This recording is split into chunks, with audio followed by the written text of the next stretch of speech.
Alright guys, Raging Cajun Dipper here. The reason I haven't been making a video for the past few days is because I've been sick. So yeah.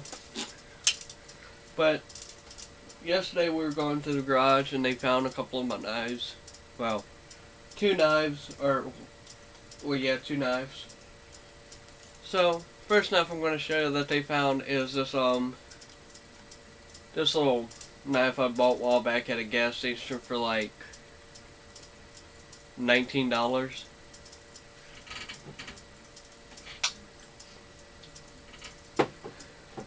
Now I actually want to clear up some misconception about cheap knives. A lot of people think, oh well, because it's a cheap knife or it costs $19 that it's not going to hold an edge.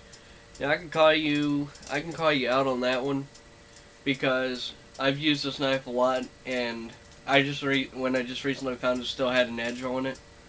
It wasn't as sharp as it was if it came like right out of the packaging, but it was still pretty sharp.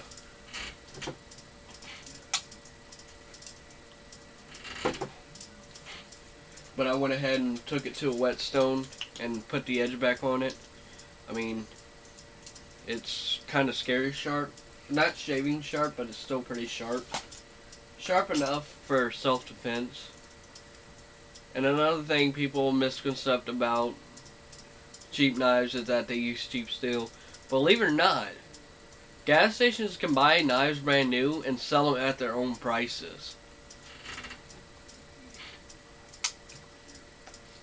That's what most gas stations do. They'll buy brand new knives that have high quality steel, buy them with generic packaging, and sell it. So you really don't know where the knife came from or what brand it is because they always sell it with generic packaging, like from some kind of Japanese packaging. So that's another misconception.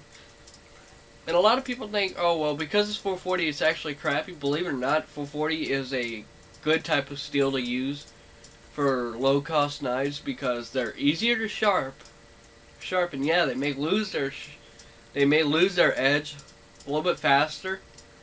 But when you're out in the woods and you have a whetstone, whether it's a whetstone, diamond stone, sharpening rod, or even one of these I use these sometimes for like this little knife, which I'm probably going to try and take this edge or this blade. Well, I don't feel like getting it out, but I'm going to take the main blade and I'm going to put it on a whetstone, see how it does. So yeah. And the other knife I found was this Berkley. It's a fillet knife, fish fillet. Because when we do go fishing, it's always good to have a fillet knife on you. I mean, yeah, we have the electronic fillet knives. The ones that oscillate like back and forth. But a lot of people don't have those, so they'll pick up these little Berkley knives and use these. Now, granted, the steel is flimsy on it, but the reason is that way when you're fillet, you can actually get a little bit of leverage on that, and it contours to the fish's body. So yeah, the last thing they found was my Gerber multi-tool that my stepdad gave me. So yeah, pretty neat little Gerber tool.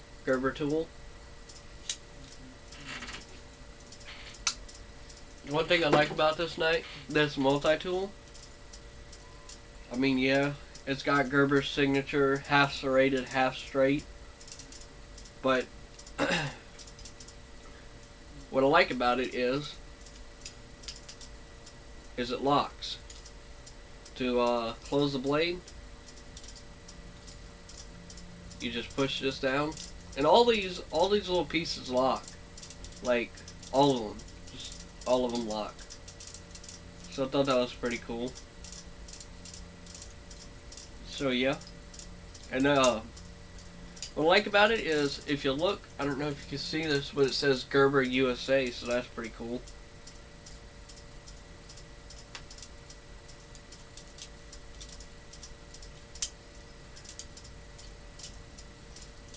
Compact. I actually can put this in my pocket and I don't even feel it.